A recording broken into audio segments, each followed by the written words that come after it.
One thing. Bonjour, c'est Laetitia de One Thing in a French Day à Paris. J'espère que vous allez bien et que vous êtes de bonne humeur. Aujourd'hui, lundi 15 septembre 2025, cet épisode, le numéro 2552, s'intitule « Dans le bus 21, un samedi après-midi ». Un grand merci pour vos messages qui sont arrivés dernièrement, ils m'ont fait très plaisir et j'étais contente que cet épisode sur la politique française vous ait plu. Prochaine grève en France, mercredi 18 septembre, dans 2 jours, mais cette fois à l'appel des syndicats. Mais ce n'est pas notre sujet aujourd'hui. Un samedi de cet été, je suis allée récupérer une commande de livres que j'avais passée chez Gibert à Saint-Michel. Il y avait notamment dans ma commande un gros livre de David Hockney sur les techniques de dessin des maîtres anciens. Un livre assez lourd. J'étais donc assez chargée avec tous ces livres. Alors quand j'ai vu que la ligne 4, qui devait me ramener jusqu'à Châtelet, était fermée temporairement et qu'un bus 21 arrivait dans 4 minutes, je me suis dit « Tiens, pourquoi pas le bus pour rentrer à Saint-Lazare ?»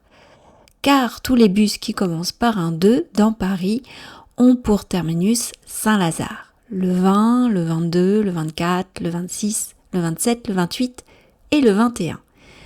Ou bien ça, c'était avant le grand bouleversement des lignes de bus, que je ne prends jamais, parce que les tickets de train permettent une correspondance avec le métro, mais pas avec le bus. Il faudra que ça arrive un jour, j'y crois.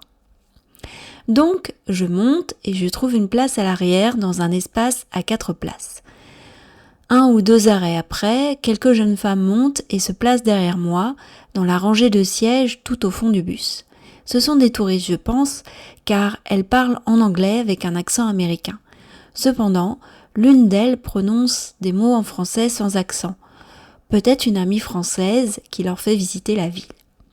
Elles parlent de leur programme pour l'après-midi avec dans l'ordre le Louvre, les Champs-Élysées et les Galeries Lafayette. Ça me semble un peu ambitieux parce qu'il est déjà 15 heures.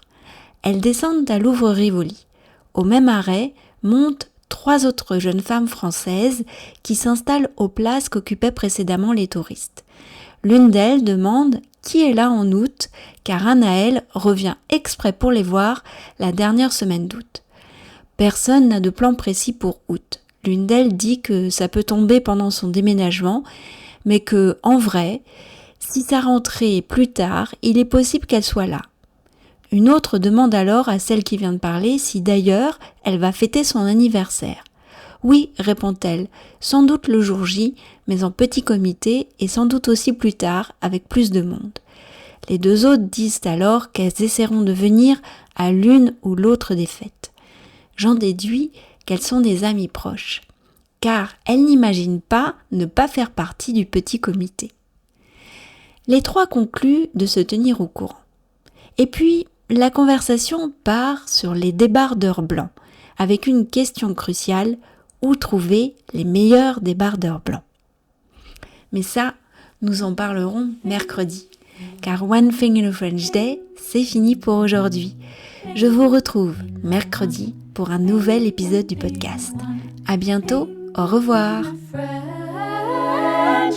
Day.